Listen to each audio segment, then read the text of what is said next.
Hello and welcome. I am Angel. And I am Jason. And welcome to Power. Nope. Wow. Welcome to Power Hour. There. Wow, that was awful. Wow. That was painful. That was really bad. That was also our intro. That you don't get music, people. You get that. You don't even get to ease in. You just get that. That was it. Yeah, just started, unsynced, uncoordinated. Kind of describes us right now. Yeah, do you want to explain what's going on, Angel, and why this is not Quarantine Chronicles or Random Nintendo?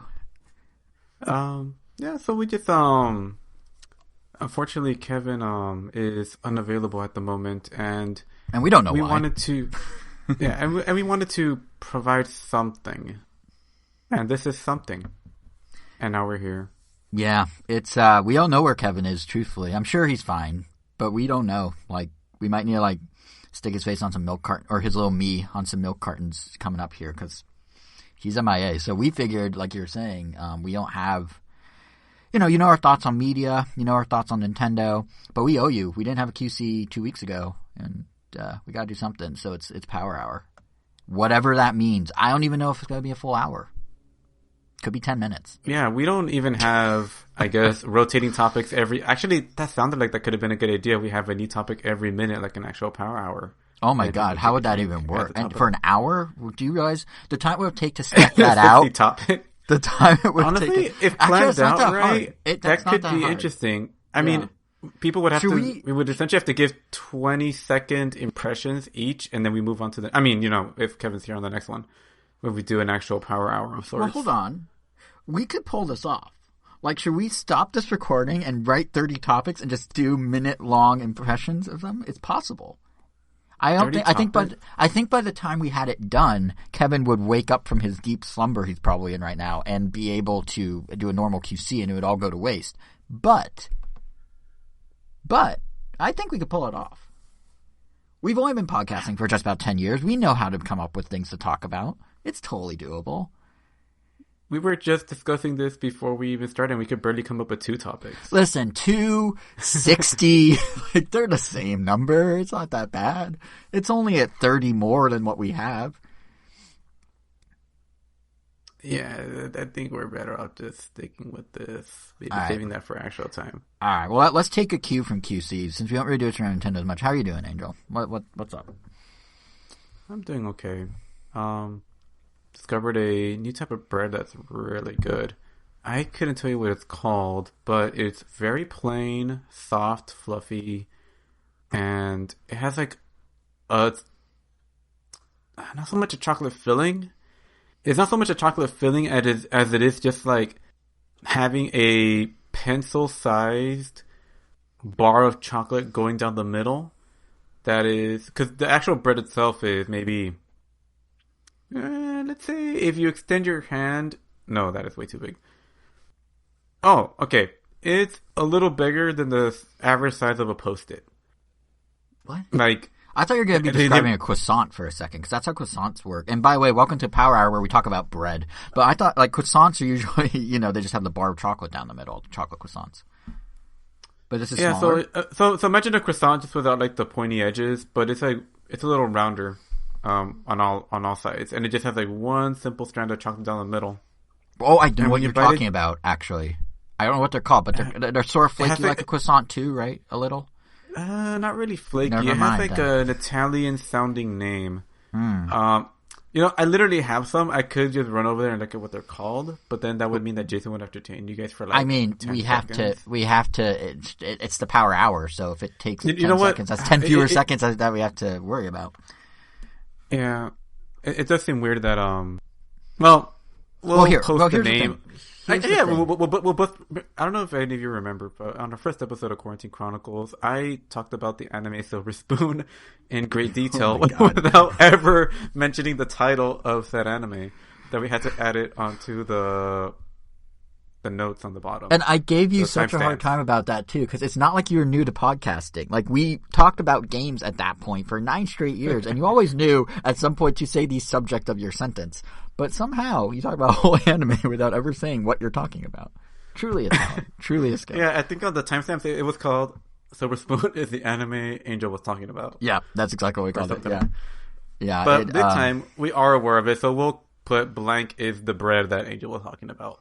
Well, and that, if nothing else, is motivation to go randomtail.com and check out the show notes. We have timestamps for, I don't know what it's for yet, but we'll have timestamps for this mess. Oh, somehow. I already forgot to put timestamps. Well, we haven't talked about anything yet, so it's okay. But also, it's a good opportunity if you want to hear some more structured thoughts. We have all the archives of all our actual content, opposed to this weird behind the scenes. Yeah, we literally there's don't more really intimate chat between us. It's very. It's just off the cuff of it.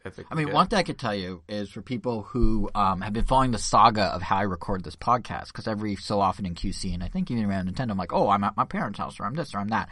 I'm now recording in a tiny closet in my apartment. This is the second episode I'm doing there. I have to do it here because there's no echo.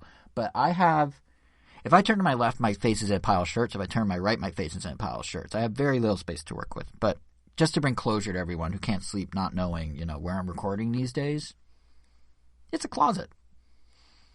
And does it feel claustrophobic when you're recording? I mean, I know people do this for many projects in general. I know it's like a thing, but I don't know. Yeah, I've always been curious what it's actually like. So it's not exactly claustrophobic. It's dark? Do you have a light? No, there's a light. So originally, to really set the scene, when I moved into the apartment, my girlfriend and I had the idea of there was this kind of cupboard, like a walk-in cupboard. Like it wasn't a closet, but it wasn't a normal cupboard. It was like a floor-to-ceiling cupboard, and we realized we could fit like a table in there, kind of. I was gonna do like a podcast too, and it was gonna be really slick, and it was gonna have like this kind of floor-to-ceiling, like pressed against the wall, like ladder desk thing, and it was gonna be great. And we were gonna get foam boards to muffle the sound. And then 2 days later, we discovered that our neighbor against that wall teaches piano lessons in the morning. So I was like, well, unless everyone wants to hear the lovely melodies of piano in the background of sales numbers, which might make them better. I don't know. But, decided not to do that. And then the other thing we realized is, so there are 3 cats I live with, as I think I've said before. And 2 of the cats, their litter box and their food and stuff is right outside that cupboard. So there'd be noise when recording, especially one of the cats. She doesn't understand how to properly use a litter box. She learned from her family members that you make some noise when you're done using the litter box. What they're doing is burying in the litter. What she does is just full speed hit the side of the wall, hit the box wall just to make a noise because she thinks that's what she's supposed to do. So she'll just sit there going bang, bang, bang, bang, bang, bang, bang, bang, bang, bang, bang, for a good 45 seconds because she thinks that's what you're supposed to do. She doesn't understand what the noise means. So we'd be, Is there any way to correct that behavior? I don't know, but show the kid in? I mean, I don't know, because she's seen her brother and her mom use the litter box. I don't know, but it's just really funny. And she's not messy or anything, so it's fine. But it's just really funny to just be sitting there, because that's also my office when I do work, and just hear I'll be on a call and then just bang, bang, bang, bang, bang, bang, bang, bang. But obviously that doesn't work for a podcast. So I'm sort of 2 doors deep, because our bedroom, that door's closed, and I'm in a closet with that door closed. So there's no real way for the kittens to disrupt. But to your point about claustrophobic, it is kind of strange. It's not super claustrophobic because there's no clothing directly in front of me. You're pretty tall and lanky, so... I am tall and lanky, and I'm in a tall chair that's too tall for the space right now. So I'm kind of hunched. But, in front of me, there's kind of an emptiness, which is nice. But to the left and right, definitely, if I wiggle my head here, I'm, bonking clothing. So it's definitely different. But... it's for the podcast. Some real inside baseball for people that probably didn't need to know or care. But yeah, it's not bad. It's not bad. Would I recommend it if you're looking to start a podcast? You may want more elbow room. You may want something that has an air conditioning vent when the summer approaches. But I'm fine. I mean, what's your set these days? What's your set? Well, before I continue that, let me just quickly wrap up my thought, because I never actually finished what I was saying about that said bread. Oh, right. This is what happens when it's unplanned. See? Look at this. It's a mess. Yeah, perfectly fine. Yeah, well, this bread, whatever it's called, mystery bread, I was calling it mystery Italian bread. Probably not even Italian. Might be French for all I know. But, oh my god, it's so good. I don't know why, because it doesn't have any striking flavor. It's not sweet. It's not overly sweet. It's kind of... You can almost describe it kind of plain. Maybe this is one of those, when you get older, you start to like other things that aren't always just sweet. Kind of like how there's a Cocoa Puffs milkshake that they had at Burger King a long time ago. No, it was at Burger King. That it wasn't sickly sweet. It wasn't cloy. I think that's the proper term for it. It was just chocolatey enough that you get that sense of chocolate, but because of that, you are able to like drink so much of it without getting sick of it, and it just ends up being really good. Versus something that like there's a shake from Jersey Mike's from Ben and Jerry called Addicted to Chocolate that has like chocolate fudge, chocolate bits, like so many, like 4 different types of chocolate in there. And you take like one sip and it's like, whoa, this is really good. And you take another and you're like, I think I'm done. And have you ever had, probably not because you don't have the Jewish background like I do. Have you ever had Manischewitz wine? Because what you're describing is Manischewitz wine to a T. Because Manischewitz is this wine that's like notoriously kind of a joke among Jews like myself. But, it's super sweet grape juice that's alcoholic, essentially. It's like you take a sip, you're like, oh, this is dangerous. And you take like 3 more sips and you're like, oh, my, like, heart's gonna explode from the sweetness. Like, it's so, like, it just hits you so fast, the sweetness, that it, like, yeah, like, I get what you're saying. It's something that, like, as a kid, I remember one time for Passover as a kid, my parents were like, oh yeah, you can have a little wine. So a friend and I like did half a glass of grape juice. The Manischewitz? Yeah, so half a glass of grape juice and half a glass of the Manischewitz. And, yeah, at the time I was like, oh, this is delicious. But then just a few weeks ago it was Passover and I had Manischewitz again for the first time in years because I don't really do anything for Passover. I'm a bad Jew. I don't do anything religious, but my girlfriend's family does. So I was at their Passover Seder and had Manischewitz for the first time in so long, and exactly what you're describing with that Ben & Jerry's milkshake was how I felt with the Manischewitz. Like the first sip, oh, this is great. The second sip, oh, this is a mistake. And I proceeded to have like 3 more glasses, but that's neither here nor there. Oh. Well, I think what makes it great about that bread, I guess, in contrast to the shake, is that it's not like the sweet kind of chocolate. Like it's almost just a little bitter, not to the point where it's like full on dark chocolate. Because I'm actually not the biggest fan of dark chocolate or even natural cocoa chocolate. Because I've had a friend that has given me like, oh, here, I guess it's a cacao one. But there was like a chocolate bar that he was like, oh, this is like amazing, like the best chocolate ever. And I had it and I thought it was disgusting. Like I'm like, it barely tastes like chocolate. Like what the hell is this? And that's just pretty much non-processed, like pure chocolate. And I'm like, oh man, that kind of sucks that I guess I can't enjoy legitimate chocolate. Like I need that processed stuff. Kind of like how I legitimately dislike natural strawberries. But I love artificial strawberry flavoring. I don't know. I used to be like that with a lot of fruit, honestly. And even sometimes, like, I can do, like, mango flavoring, but I can't eat a mango. Like, it's just the texture that, like, I don't want to call it slime because I feel like I'm doing a disservice to people who like mango. Oh, I do love mangoes, but that slime, that slickness, I don't know, it just rubs me the wrong way, but the taste is totally fine. It's like, I'll get a mango whatever, but, like, flavored, blah, blah, yeah, but, like, are you like that with mango, pineapple? I cannot. So pineapple definitely has a unique texture. Pineapple's interesting in that I love it on pizza. I love pineapple on pizza, and I know like we just lost half our audience forever because I said that. But I love pineapple on pizza. But like if I take a bite into a pineapple, it's like too much. And it's not the texture; it's like too much of the. I don't know. It's really weird. I'm weird about fruit, but like bits of pineapple I could do. Full pineapple, kind of. Damn. Well, to go back again to the bread, oh man, we'll see how many tangents this bread causes. We should rename this to the bread hour. So the chocolate inside, like, it's just enough bitter that it tastes a little different. It doesn't taste overly sweet, but because there's so much space, like, around the chocolate, like, it's just pretty much a bunch of bread and then, like, one little layer of chocolate that... I don't know why, but like the plainness of the bread just kind of complements the bitterness of that chocolate, and it just tastes really good. And I think like my favorite thing about it is just how spongy it is. And by spongy, I don't mean like it's like moist and wet like a sponge. I mean like, oh god, well, essentially, go on. Well, I was like, because you end up making it wet and moist, but. Essentially, you like mean, my like favorite it part presses about in it, and it pops out type of thing. Like it's like it has that fluff. Kind of, yeah, because it's not super fluffy, but it does have some. What was the word for that? Unpressedness. I don't know. Whatever. Technical term. So the best thing about this bread is that it's like the best thing to dip. So like if you dip it in milk or chocolate milk, as I would prefer, because that's amazing. yeah, like when you take a bite or two with the chocolate milk, like it just absorbs so much of it that it just kind of like blasts your mouth with chocolate flavor. The more sweet Nesquik getting mixed with the slightly bitter chocolate with the almost vanilla-ish quality of the bread, like just sings. It's quite beautiful. Hey Joe, you are doing a better job analyzing this bread than I've heard you discuss any video game on our show or any show on QC. Like, this is your calling. You should be a food critic.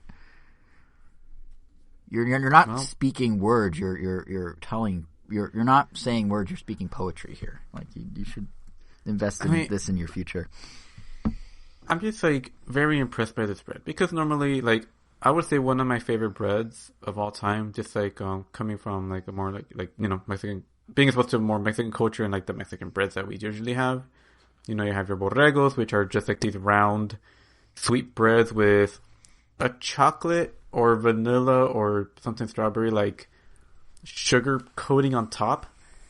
And then there's the elote, the one that I would say is still one of my favorites. It's pretty much just like a straightened out croissant.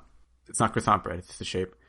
And it has like a yellow soft interior that's not like a filling, like a jelly, but it's just like another type of bread that's just softer.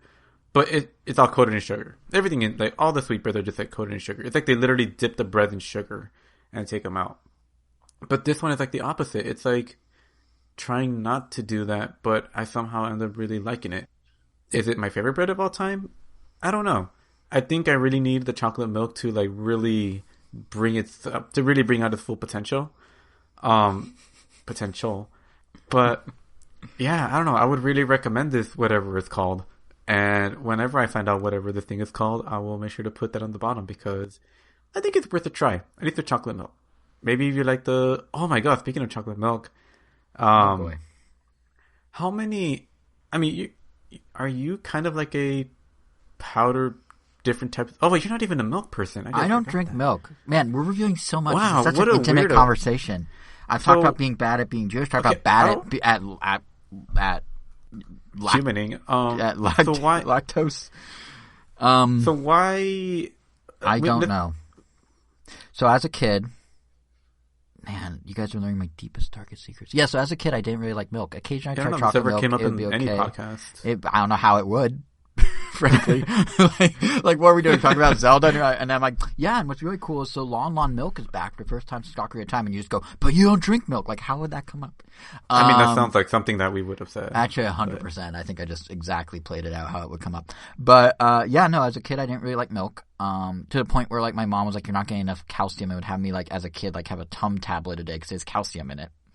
Not kidding. And there were like these calcium chews that were supposedly chocolate that were disgusting, but they said they were chocolate. They definitely didn't taste like chocolate. Anyway, yeah, I didn't really like milk as a kid. Occasionally I would try chocolate milk and be kind of eh. I don't really know why I didn't like milk. I think at some point it was a mental thing, like me just saying I don't like milk. So every time I tried to drink milk, my body just like, but you don't like milk. I like milkshakes. I like ice cream. I like everything that contains milk, butter, cream, what have you. So clearly it's just some weird mental thing. But yeah, I don't like milk. Never really drank milk. Continue to not drink milk. But we'll drink and eat things that contain milk. Like milk chocolate's fine. I had a chocolate shake like 2 nights ago from Shake Shack. I wasn't like, oh god, milk. I was just like, milkshake. So it makes no sense. I'm not trying to have it make sense. But yeah, I just never liked milk.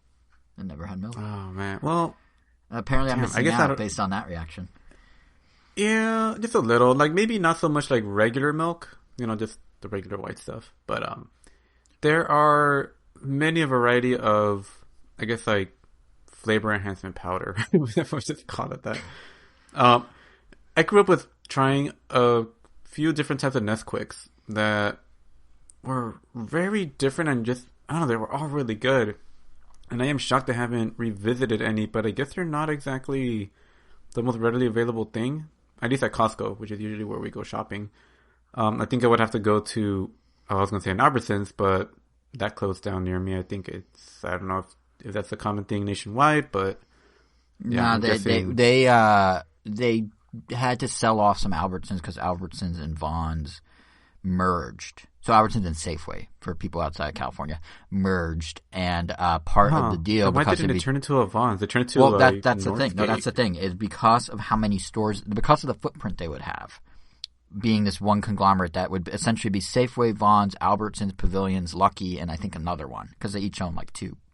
The deal they made with the government was, we will, in order to have all these stores elsewhere in the country, sell off the California Albertsons.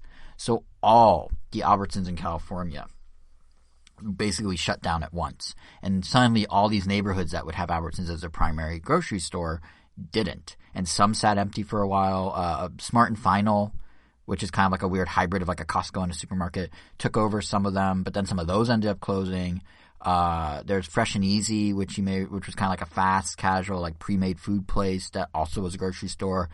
Took over some of them and expanded way too fast, ended up folding it like in and of itself. It shut down. So like those spaces have just been kind of this weird turnover because Albertsons had the infrastructure to do it, and it was just this the supermarket power vacuum, and all these other things were trying to like butt in and didn't have the same the same infrastructure essentially for deliveries of food to all those locations at once. So they had to scale up super quick. Damn. And ended up not being able to pull it off.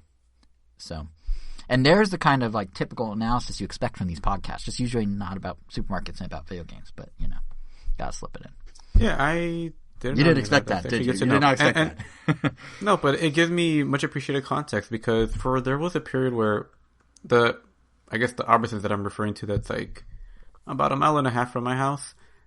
It was first like a Lucky, then it was an Albertsons, then it was a Lucky again, then it was an Albertsons again, and now it's, like I mentioned, it's turning into a Northgate. But what is Northgate? Pretty much. Northgate, I've only ever seen one other one, but it's basically an Albertsons, just more. I think it has more emphasis on the meats and deli side of it. Like I think last time I went into one of them, that area where you go get your cuts of meat and stuff was just much, much bigger and more pronounced. And I want to say it had a much more Mexican theme as well. Interesting. It's interesting they're opening a Northgate and Southgate, because that's not at all confusing for anyone. That's pretty funny.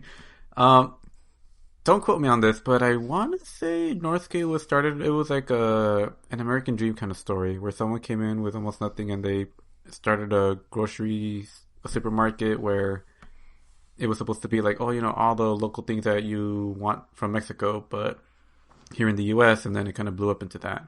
Well, maybe not blew up. I don't know how wide it is. It did well enough that it was a success and they can expand at some level. Yeah. That story is definitely true of a supermarket chain. I don't know about this one, but I'm pretty sure it's this one. Okay. All right. Yeah, maybe. Yeah, it just kind of reminded me of the whole Chef Boyardee thing, which I also found incredibly interesting. You should explain. Yeah, that one's interesting. You should tell that story. I mean, let's just. Well, before we get to that, let's wrap up the milk stuff. Oh, right. We're still on your bread indirectly. Well, we kind of. If you think about it, you're saying the bread needs the milk. This is still the same. Same it just spun off. It's just, yeah. It's just the next cart in the train. But yeah, the milk, if you go to these supermarkets, oh man, yeah. You will occasionally find, I'm sure there are different brands of them, but the only ones I've been used to seeing are Nesquik. And they have banana flavor and strawberry flavor as well, in addition to chocolate. And they taste surprisingly good. The banana and strawberry flavor, I would say the banana flavor in particular, I thought was really, really good. I don't know why, but like before that, I know outside of a milkshake, I don't think I've ever really thought of or ever craved a banana flavored milk or banana flavored milkshake or banana flavored drink in general. But for some reason, it just worked really well with milk. I don't know what it is about the consistency or anything of the milk, but it just goes well with banana flavor and strawberry. Oh my god, that one was also just a surprise hit. I need to get more of these things. A hit with who? With just you? Do you call things a hit when you like it by yourself? Well, my siblings and I. Oh, okay. And anyone that I knew. If you ask our friend Gilbert or anyone that I guess would have maybe tried these at some point, they would say that it tastes really good. Okay. Yeah, and it was almost a tradition. I remember going to Disneyland and seeing the light parade back in the day before it was brought back. And just having a like I guess a bottled Nesquik strawberry flavor, just because that was like one of the few times that we would get them bottled because they would happen to have them there, and it's like, oh, let's get a different flavor because we have chocolate at home. But yeah, if you like milk and you're interested in trying different flavors, I definitely recommend checking out the banana or strawberry one if you ever have the chance. We should back this up. If you listen to this podcast with Nintendo news, and then you listen to the spin-offs for media impressions, and then you happen to listen to this thing and just happen to like milk, that's a recommendation for you. Specifically you. The majority of the people, it's safe to assume, like milk. Yeah, no, it is. I will say, do you remember when Nesquik was briefly Nestle Quick before going back to Nesquik? I don't. Yeah, they changed a couple of years maybe, but yeah, it was Nesquik, and then Nestle was trying to get their name more prominent here in the States because Nestle's huge in Europe. Like everything's Nestle, but here it's not quite as prevalent, so it became Nestle Quick, and then they went backwards again at some point. I don't know when, and went back to Nesquik. It's very much like the Nintendo DS, 3DS, Wii U, Bizarro branding shenanigans, except they actually reversed course, unlike Nintendo, who just like doubled down until the Switch. But yeah, I always whenever I hear Nesquik, I was like, oh yeah, the one that like wasn't Nesquik for like 2 years or 4 years or whatever it was, and they still had the rabbit and everything. They just like added a syllable. Huh? Yeah, that worked. But that's right. So I guess Chef Boyardee. Yeah, before I watched some video on YouTube, which I'll try to find the name or something. I think it was something called Company Man, which if you have never heard of that channel, I definitely recommend it. It's extremely informative. They pretty much focus on talking about brands that are bigger than you may know. I think that's literally the name of one of their series. Or they have like the rise and fall of blank. And yeah, the amount of research that goes into these is way more than I would have ever expected. Because they go into, like literally, the founder who... every trial and error, every failed attempt, a succession. I don't know. It makes it really interesting. Even when it's like a company I wasn't necessarily interested in. Just like hearing the stories of these people that worked hard or made these deals or made the right or wrong choices, even how Red Bull was founded and all these other things. I don't know. Mm-hmm. It's interesting. But Chef Boyardee, like many or maybe not so many, I didn't know he was like an actual person. I thought it was just like a mascot made up for... just the branding of these kids. Like the Nesquik Bunny or the Keebler Elf, or I'm waiting for one of these to actually be real too, but yeah, something like that, right? Or the Yellow M&M. Yeah, or the Colonel. Or the Colonel. Well, yeah. or Captain Crunch. Yeah, well, the Colonel exists to be a Captain... Yeah, exactly. Captain Crunch is a captain. He earned those stripes. Somehow. Did he? Somehow. On his pirate ship? Is that what the lore they go with is? He has like a pirate ship or something? There's definitely a whole lore to it. Yeah, he even had a dog at some point. Yeah, it's like who does this world building? Like Chef Boyardee, sure, okay, so he's based on a real person, but like who is like, all right, we're gonna have Captain Crunch, and he's gonna have a dog, and he's gonna have this bad guy, and he's gonna have this like this other thing, and then like we're gonna do all this stuff for a 10-second commercial. Like who? Props to that person. Anyway, Chef Boyardee. I know, right? But yeah, and I mean, in a nutshell, like it was someone that worked at a restaurant as a kid. I think by the age of 16, when he moved into the U.S., he was already working at some famous hotel in New York. I forgot the name of it, but it was like a very prestigious one. He was like the head chef at that point. Was it the Waldorf? No, not that one. Oh, okay. I'll look it definitely up. Wasn't Yeah, he worked at some hotel. Got a lot of notoriety. He was like the head chef, and then he was asked to like cater for like the president. And then at some point, like during the war effort, he was asked to provide food for the soldiers, and they had to find a way to preserve the food and to create it quickly. So they made these canned foods. And I guess like in addition to that, I guess in his own restaurant side, he was the kind of person that everything was like premium, and it was really high quality Italian food. Definitely not what you would associate with Chef Boyardee, which I feel people associate with low quality, quick Italian kids food or something. Yeah, but straight out of the can, low rent, just like it's a tomato sauce, it's Italian. Yeah, and which is the opposite of what he was actually serving at his restaurants. And he apparently also would give people the recipes to like what he was making. Well, actually no, I take that back. People would ask for the recipes, but instead of giving them to him, giving the recipes to them, he would charge them to give them all the materials they need to prepare the meal at home, and just give them like the instructions, and everything was already pre-cut, pre-measured, and all that to do was just prepare Blue it. Apron, but in like the 40s or whatever. Exactly, or yeah, like Blue Apron whenever way before or any of those kind of services, which is kind of cool. And apparently that side of the business was actually doing much better than anything else, because people really liked to just pick up what they know will be really high quality Italian food that they could prepare at home at their leisure. And that's really cool. And unfortunately, it sounds like that didn't really take off. But at some point, I guess because the war effort ended, and that is actually where the most money was coming from, the government and all the food that we're getting. They even gave them like a medal at the end of the war. I forgot which one it was. I think you remember, Jason. It was like it was two. A star or something. I believe it was World War II. Also, he worked at the Plaza Hotel, which you may know from Home Alone 2. Oh, that one. Yeah. Oh, sorry. It was World War I. World War I. But yeah, he got his medal. He was like really well renowned, and he essentially, unfortunately, came to the choice where after the war effort ended, and they weren't getting all that money, they didn't have enough money to sustain all the employees. So he ended up selling his company to a bigger food distribution company, and just kind of retired after that. Like he did like lend some support. He was there like as an advisor. He did appear on commercials, but like the Chef Boyardee that we know today wasn't really his doing. Like he just built up the company that would eventually lead to that. And I think like his actual name was Chef Boyardee, like spelled much, much differently. But because, they wanted us American folk to pronounce it without any issues, they changed it to Boyardee. They even had like, I think in their ads, a way to pronounce it. It was like BO-YAR-DEE.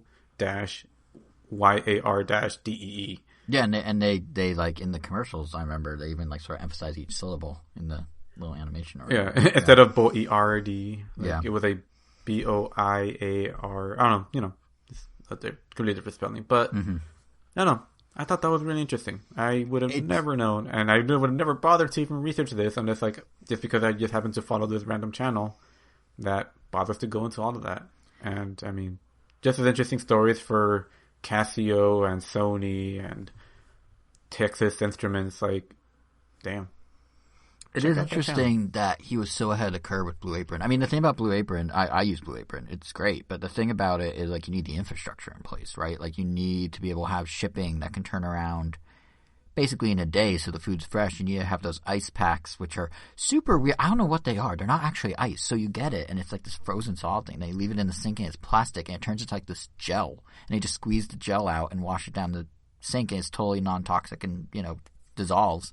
But, it's ice prior, and then it's this gel. I'm not sure what it is, but either way, but you have to have all that in place. You have to have the delivery infrastructure that now exists, and I feel like if he made Chef Boyardee's thing, or Boyardee, or however you say it, now as a delivery service, it would do much better than probably it did then, just because it wasn't maybe in not place, with that name. Imagine people could be like, "Wait, Chef Boyardee did Well, yeah. Now, I mean, it has a very recognizable name. Yeah, I mean, if he existed in 2020, especially if he existed in the pandemic, where have you seen the sheer number of Amazon Prime trucks that have sprung up in the last year? They didn't have that many branded trucks a year ago, but the pandemic and the delivery infrastructure and everything escalated so quickly that you could launch an at-home thing and probably be pretty successful this past year, in particular. So you being someone that subscribes to Blue Apron, yeah, I mean. It sounds like a good business model. Send people the recipe and give them the ingredients already prepared. They just have to put it together. So it's not fully prepared. That's the thing. They want you to do some of the work. Oh, yeah. The idea is to cook together. You still have to do some prep work. Yeah. So they give you they'll be everything you need. Yeah. So they'll give you a zucchini and you get to cut it, or they'll give you a carrot and be you get to shred it, or they'll give you some cheese and be you grate it. But yes, all the portions are the correct size. It's great for me because frankly, I didn't know how to cook before. I mean, my biggest thing, when people are oh, well, you cook. I'm well, I know how to make a Hot Pocket. Am I right? Haha. But actually, that's not true. In college, I also was able to make scrambled eggs. And I even got really crazy and one time put some lunch meat in the scrambled eggs and made a fake omelet. But I didn't know how to really cook. I didn't know chicken. I maybe knew, but I never did it. And what's cool about Blue Apron is because they give you all the ingredients and because they give you the instructions, it's basically training wheels to learn how to cook. But so I now know how to cook. What was leading to my next question. Because I'm guessing you've done this a few times, at any point do you ever actually try to remember what you're doing? That way it's like, now that I know exactly what to get, I can literally go to the grocery store and grab the stuff. And on some level, and one thing that we're doing is we're keeping all the recipe cards from all the past recipes. So we have like in our kitchen we have like a shelf kind of above the sink, and we have like on one shelf is like the recipe cards for this week, and on the next shelf is kind of like this whole stack of the 5 months of recipe cards we have. We do 3 a week, so you can imagine how many that is. And it's like we're basically building our own cookbook at this point, and we can just grab whatever. But in terms of like learning what to do or remembering, I think the big takeaway isn't so much, knowing the exact recipe amounts to do, but knowing when things are like ready, or knowing roughly the time, like the muscle memory of it all, like knowing the time that you need to give it, knowing the color or the texture something should be, like knowing all that is really why I think I'm learning pretty well.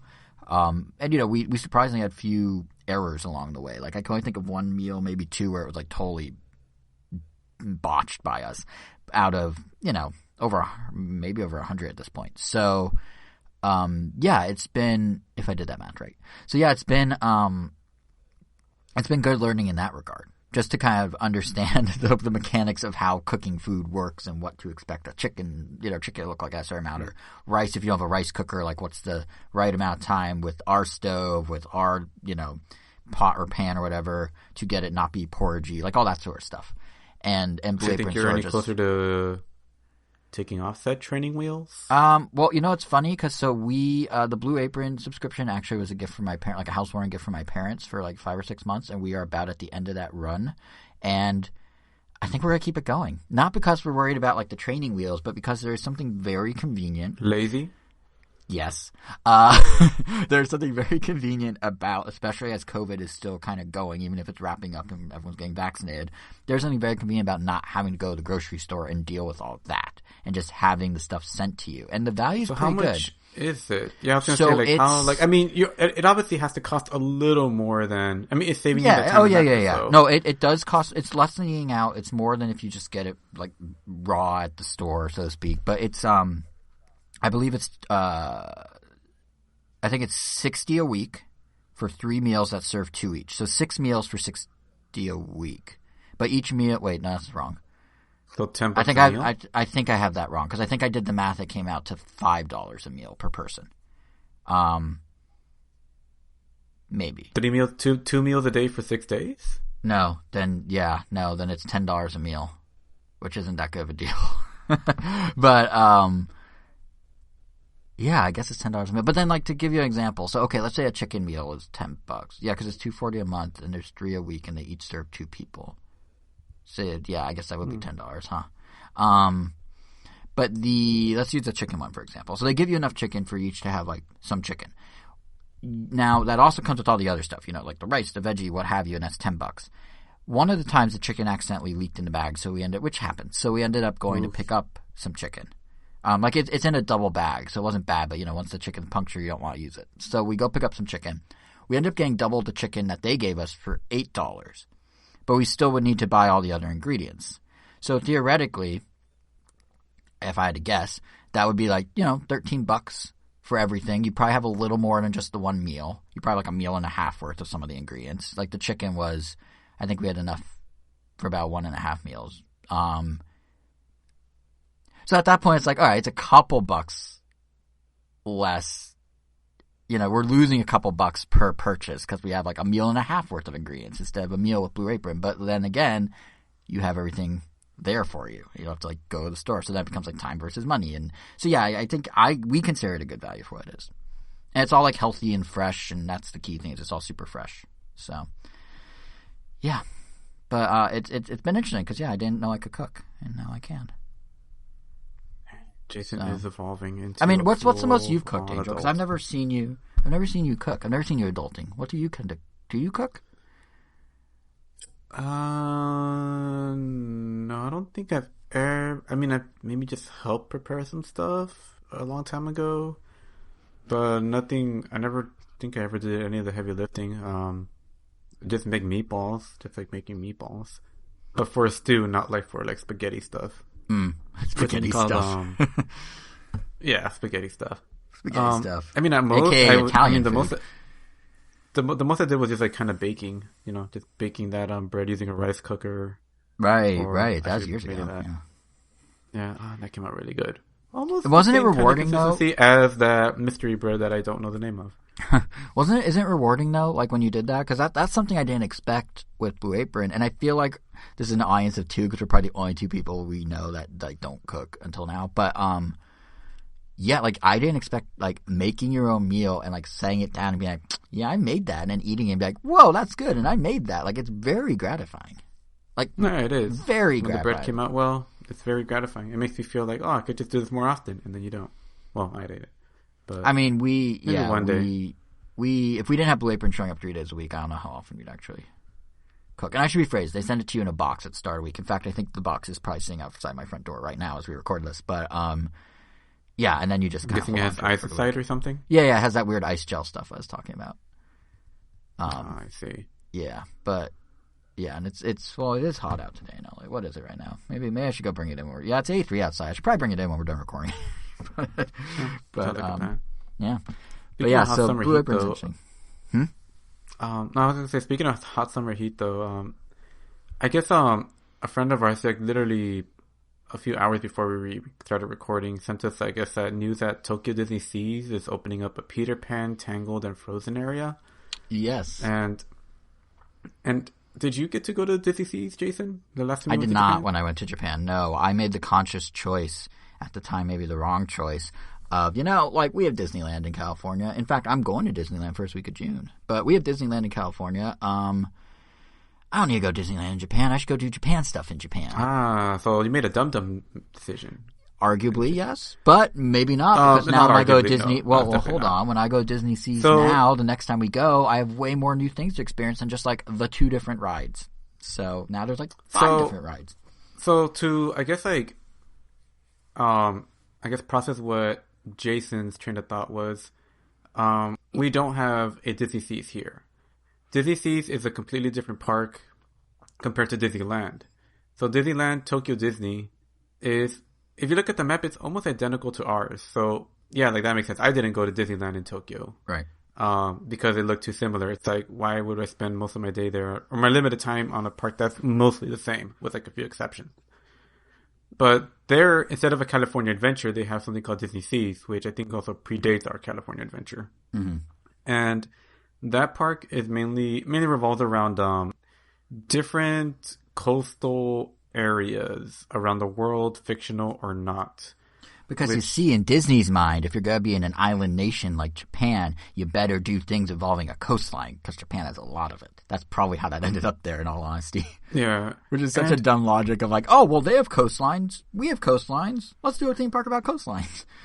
And it's my understanding that they have a very interesting relationship with Disney compared to other parks, because Japan owns exclusivity of a lot of the stuff there and the themes or something like that. Like Japan, like the country? Like the government? Yeah, exactly. Interesting. It was kind of like we'll allow you to build more of the park or build like another section here, but we get full say of what goes in there, and you can't put it in other places. And which is why, like, if you go to Disney Seas in particular, you will see a bunch of mascots that you don't see in Disneyland anywhere. There is like a teddy bear. There's a cat. I think the cat's name is Giuseppe. And there's like a bear, and there's like some other animals that they're pretty prominent, like almost as prominent as Mickey and the others, which is always kind of weird, but it's different. And I don't know, and it's just really cool. Like they have like a place with a giant volcano. They have like a place that looks like it's supposed to be like Sicily or something. I don't know, it just looks really nice. Then they also have a little Agrabah. They have a Little Mermaid area. Like the theming, it's just so... I don't know, it's mind-blowing. How many rides are there in total? Because that was what drove my decision. It's only like 3, right? No, there's a good number of them. I mean, as far as like big rides, there's like... Yeah, big rides. I guess like 2 or 3. But as far as like just attractions in general, there's just as many as any other park. The only thing is that they're definitely more about like, look how pretty this looks versus look how fast this goes. Like, and I think it's a very worthwhile sacrifice. Like their biggest ride, I think it's called like Millions. It's like Leagues Under the Journey to the Center of the Earth. Like that one, like the movie maybe 2005 with The Rock or whatever. Maybe. I didn't see the Rock anywhere, but essentially that ride is inside the volcano. You're like going down, and like even the line, the queue for the line is like just amazingly themed. But the point is like that ride, people could probably argue that Incredicoaster or whatever else is in California Adventure that I'm blanking out on besides Incredicoaster that is up to that scale. There might not even be the Ferris wheel. Oh God. I guess so. Yeah. Well, Toy Story ride intensity. I guess there isn't a lot of rides in because there's even a Toy Story section in Disney Seas. But point is like as far as ride intensity, it isn't that intense. But just seeing the animatronics, the monsters, and everything else that's in there, like it's just really cool and just really different because a lot of it isn't tied to a specific IP, so it just kind of lets them go crazy and just become original. And even like the underwater section of like Little Mermaid, it's supposed to be underwater, it just has like giant fish, giant snails, like the lighting and the decorations, like it's crazy. And they do such a good job of like kind of making it really feel like you're in these different areas when you're kind of like normal Disneyland. When you're in Tomorrowland, it feels like you're in a completely different area right, of course. Than Jungle Adventure or whatever. Jungle Adventure. Yeah, that's its name. Good old Jungle Adventure. But what I feel this one does a better job of is like keeping them separated. Because sometimes, it's unavoidable just based on the terrain and stuff. That sometimes you can kind of see one area from another. But this one does a really good job of like blocking a lot of them and the transition. I don't know. This is just kind of Disneyland in general, but it felt like it stood out more, and it felt like all my friends like agreed that even if the rides weren't as like thrilling, like everything was just much more like whoa, like there was just so many like whoa moments, like just walking around, like just seeing things. Well, let me ask you this. Funnily enough, there's even like there's a Long Beach area with a Queen Mary. What? It's like it's just wait, like, what? That's weird. Yeah. All right, let me ask you this, though.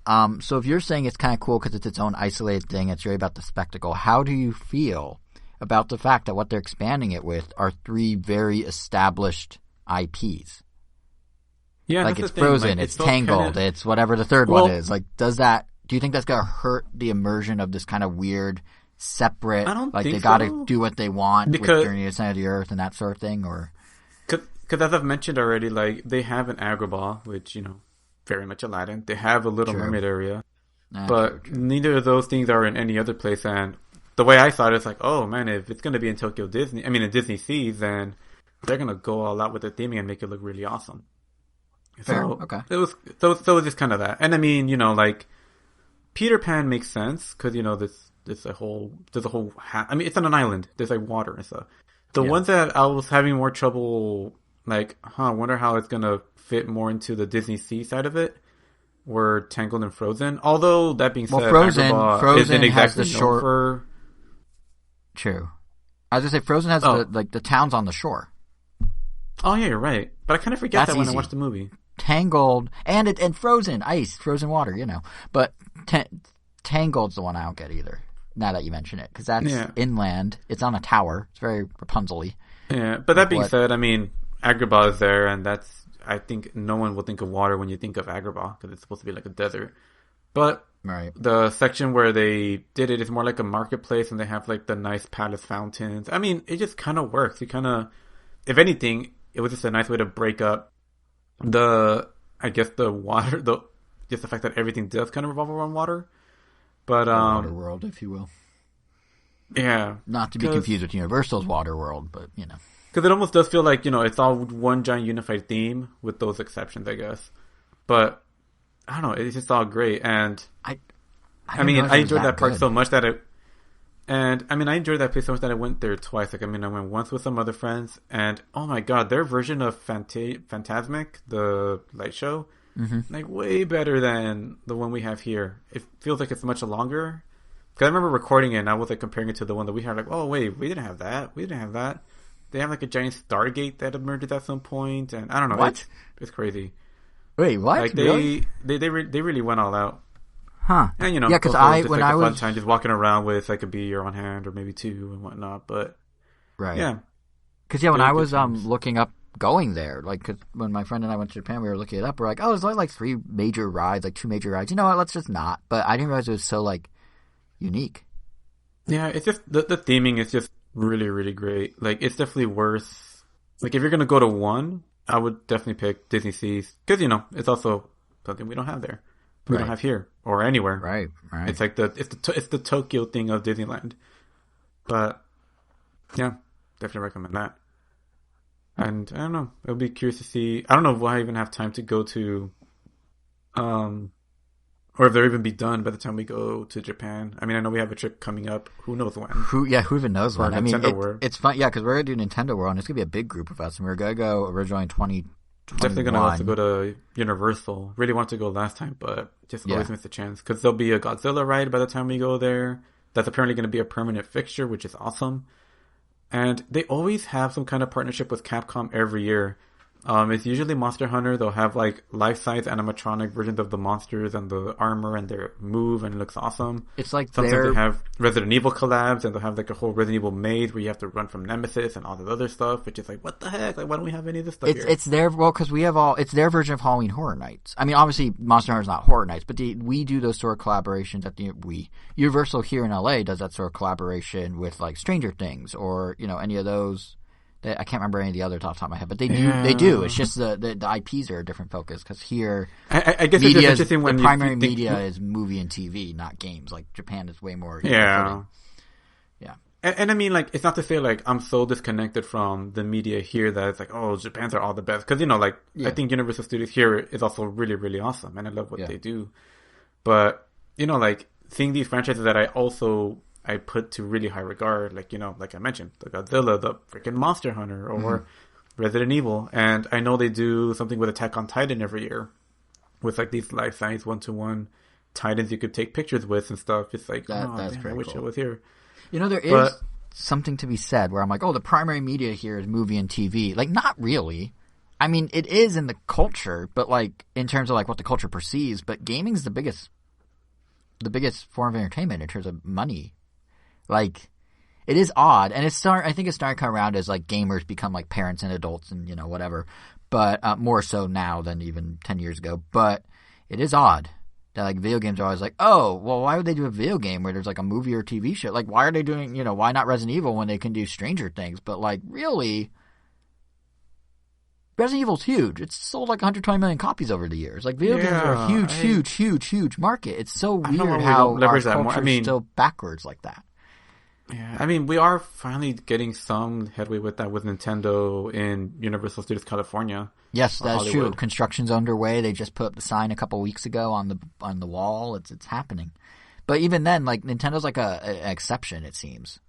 Like, Nintendo's like something that rises above video gaming. Like, if you're like, hey, you're going to do a thing around video games, no one's going to necessarily... Either they're going to go, oh, you mean Nintendo? Or they're going to be like, oh, well, Nintendo doesn't count. Like, it's not like in the same conversation as other video games. It's like it's either it is or it isn't. You know what I mean? Like, if they say video games, is it Nintendo or is it everything else? And that's what's weird. Because gaming's so big now. Like, we're starting to turn the corner, kind of. Like, I feel like, honestly, Netflix doing all the adaptations of different games, The Witcher, Castlevania... I think there's a couple others they announced in just the last couple months here. Like, that may help. But there's definitely, like, this weird for a while there. Gaming was huge, but it was always kind of second fiddle in the conversation. Which, I guess it's just stigma or something. Flipped. I don't know. But it's, and in Japan it's completely flipped. Or it's on the exact same footing and has been for decades. And how do you feel about, like, I mean, we're talking about all these parks that have, themes or some kind of, like, direction. Have you been to, I feel like you must have because you, visited New York often, but have you been to theme parks that are specifically just for the roller coasters? And I feel like I like how you're like, have you been to theme parks? You go to New York often as if New York City just has a roller coaster in the middle of Times Square. Well, because I'm thinking of Coney Island or whatever that place is. Oh, that's fair. I should have made that association. Because it's just it's just a place with attractions. It's not like, you could argue Magic Mountain is kind of what I'm saying, but that has the Looney Tunes DC Warner Brothers loosely tied to it. That one's almost like they have the theme park and they're like, oh, we need something to bring in No, that's 100% it. That is 100% it. Six Flags is like, hey, we don't have a mascot, we don't have a character, so they made deals and they have like, I don't know, because it doesn't make sense. Around. There isn't really any themed areas like there is in Disneyland. It's just like the Green Lantern roller coaster. It's just green, or stuff like that. But to your point, I think they get to it is like the Superman Escape. But like, have you been to any? Yeah. I mean, parks that are just. Yeah. So in my youth, when I was a kid, my childhood in Montana, we didn't have theme parks, but we had a carnival that came through with our Western Montana Fair once a year, which was a big deal. It's the biggest fair in like the whole western half of the state, as the name implies. But yeah, they had a carnival, and it was just you go because there's like fun rides. Like you didn't need the theme. You just go for the ride. So there'd be like a fun house and a mini roller coaster and bumper cars and this, that, and the next thing. And then, of course, they had all the weird fair stuff like, hey, look at this pumpkin. Isn't it big? Or whatever. But, they had a petting zoo and they had horse races, which was something. There's actually a horse race track. But point is, like you would go to the carnival to go on rides. You didn't need the extra marketing push. Like same with there were a couple times I drive over to Idaho with my parents. There's like a place called Coeur d'Alene. There's no like that has kind of like a nice lake, and somewhere in that vicinity, I think a few hours away from it, was a theme park called like Silver Track. I haven't thought about it in years. The fact that you're asking is the first time it even crossed my mind in like a decade. But whatever it was, it too was just like we got some rides. Like they had some cool roller coasters. They had merry-go-round and bumper cars and like all that various stuff, little things, big things. And I think the thing is, the reason theme parks have themes is if you look at, honestly, Southern California, we got Disneyland, we've got Universal, we've got Six Flags, we've got Knott's Berry Farm. And if you look at them and you look at Knott's, I would say Knott's is most like what a theme park is without a theme. I mean, I don't know whose idea was let's theme an entire theme park around picking berries and making pies, but ultimately that's not much of a theme. Have you not been to Knott's? The theme is literally like the Old West and old-timey USA. I know, but my point, yes, that's true. But my point is, like, it doesn't have like a branded theme. Literally have ghost towns. But it does, yes, but it doesn't have like a branding and authentic schools where kids actually went to back in the day. That's true. I sat in that classroom once with you, and there's a teacher that was teaching us things. It was really weird. Yeah. But no, but like it was like picking berries at least around here, like it's very like they're gonna kind of try like it's very like frontier, like home, like just kind of it is, and that's more of a theme. But what I'm getting at is that's the closest to like what it's like to have a theme park without a theme. There's no IPs, there's no tie-ins. Literally, the biggest tie-in is we also make pies. Like it's not Snoopy. Knott's Berry Farm. But they brought that in later. Snoopy on the same way Six. No, I know, but it still has that. Yeah, like. That's true. But the only one I can think of that doesn't have anything is Cedar Point, but that's like not in California. That's like in. That one has the claim of the biggest highest drop of a roller coaster ever, or something. So. But that's the thing. That's just like because it's actually sticking to crazy roller coasters. Well, that's his theme, which I know you're a big fan of. I mean, nope, not at all. But no, but my point was what I was getting at by sort of calling out Knott's for not having much is we have all these very themed theme parks. Because they're kind of competing with one another, right? Like, they have to distinguish each other. So you have Six Flags, which is like, oh, we're crazy roller coasters, and they have Disney, which is like, oh, we're Disney, and Universal's Universal, and then Knott's like, I guess we have Snoopy now. But like for a lot of the country, either you make a big trip to a destination that is a theme, or you just settle for anything that's kind of fun. And like the Western Montana Fair was just kind of fun. Like it was just fun. Or like that one in Idaho I went to a few times. I was like, oh, this is cool. Like, no, but I mean, like, it in the sense of you're not going oh, I can't wait to go to the most magical place on earth. I'm going to meet Mickey. You're just like, I want to ride a ride or two, and I'm going to go do it. And I don't know why you talk in that voice when you do it. But, so I think to your point about, like, theme parks without themes, there is a place for them. I think there's not much of a place for them out here, because everyone's competing with one another. It's very cutthroat. But, like, in Montana, I guess that's why Theater Point can survive over there. Exactly. If you're in Montana. And I loved when the fair came through town in Montana, because it was, like, a fun day at rides in the same way that Disneyland is. But because there's no like Disneyland down the street, you're like, okay, yeah, this is good. This is fine. It's about, the rides, right? And it's about hanging out with friends. And obviously the Disney nerds and Universal nerds, like, and us Nintendo nerds at Nintendo World, we're going to be super into those things. That's going to drive us to go to those parks, even if it means, in our case, flying to Japan. But if you just want to, like, have a fun day, you don't need the theme to do it. You know what I mean? Like, that's the difference, I think. Like, the theme parks are destinations where you plan a trip around. For most people. We're fortunate that we have them all right here. The carnivals, the fairs, just the random Six Flags around the country that maybe just have Bugs Bunny just so a kid can go get a photo with him, but really don't have much of a theme. That's if you want to, like, go hang out with your friends somewhere for a day and go on some fun rides. So there is kind of a difference in my mind, I think. And I think having gone from not having theme parks to having theme parks, I'm more appreciative of what the theme parks can bring to the table beyond just a ride. Like, it's not, like Cars Land. The Cars ride's really cool, but, like, what makes it cool is the Cars theme and what it represents. Otherwise, it's just a roller coaster with no drops. Which I think is what, like, I feel like really tells you what's really special about Disney Seas, because for that one, I think we, like, my friend and our theme park aficionado, we actually call him Disnerd in our chat. I think I came up with that, didn't I? Like, he was actually, like, really raving about Disney Seas, because, like, yeah, I guess it was just really about really well done theming, more so that you can just enjoy it for what it is and not even have a ton of, like, heart-pounding rides. Just a few fun ones, but you just have so much fun just walking around and looking at stuff. And it's the immersion, and it's the continued immersion. Oh, man, that's what's standing out theme parks from, just a Six Flags or whatever. And, Knott's okay. I guess they're Western Frontier, you're right. And they do have the Ghost Town wooden roller coaster thing, which is actually pretty cool. In its weird oldness, even though it hurts your neck when you do it. But yeah, like I think that's what's happening is you look at Disney Seas as maybe the prototype of it, but now you look at Star Wars Galaxy's Edge, which I'm going to experience for the first time in about a month. And you look at what they're doing with the Avengers Landing, which is opening at California Adventure in about a month. And you look at Nintendo World, and you look at all that, and you look at, like, Pandora for Avatar down at Disney World in Florida, and, like, it is further. Almost to my point about theme parks versus just rides and attractions, there is now a split where you need the deeper immersion. You need to make it feel more like a destination. And I think some of that may be because some of the lesser carnivals are now like, oh, crap, we need to get some characters in on this. And they bring Snoopy to Knott's. And Disney's like, well, okay, if they have Snoopy at Knott's and we have Mickey here, what do? Well, we step up. We step up our IPs to make it even more appealing for people to come here and live inside these worlds, which is something the competitors can't do in the same way. At least that's what they think. I mean, Universal's pretty neck and neck now with, like, Nintendo World and stuff, and Harry Potter. Forgot Harry Potter. But yeah, I think really that's the distinguishing factor.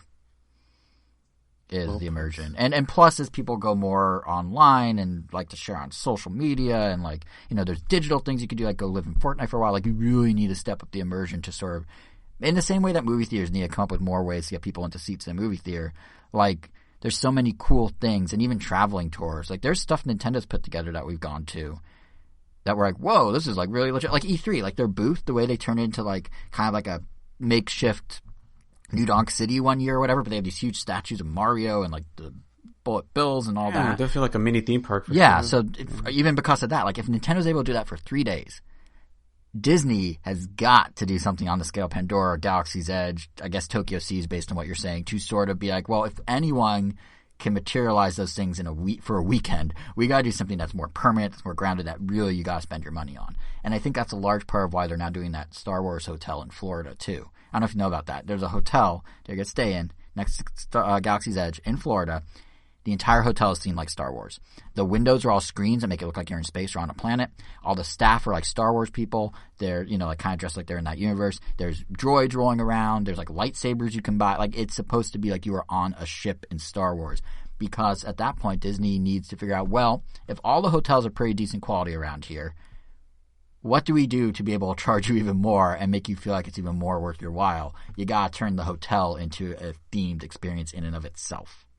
Which they kind of dabble in. There's, like, a tiki hotel in Florida that I stayed at when I went. And there's, like, obviously Grand Californian and California Adventure and all that. But, like, they're stepping it up because the bar is being raised for people who want a theme park versus just, like, some rides at Carnival. Damn. That's my 2 cents, at least. And very valuable 2 cents indeed. Thank you. And, it's worth approximately 2 cents. And that just about puts us at the end of the Jason Angel Jason Power Hour. I mean, it's been about an hour, and it was some powerful stuff. Powerful bread, shakes, Manischewitz, a bunch of other stuff. Nesquik or Nestle Quick. Take your pick. They both mean the same thing. Boyardee, Disney Seas. I like how this is the one time we actually review all the topics we discussed, even though it was our shortest thing we've done.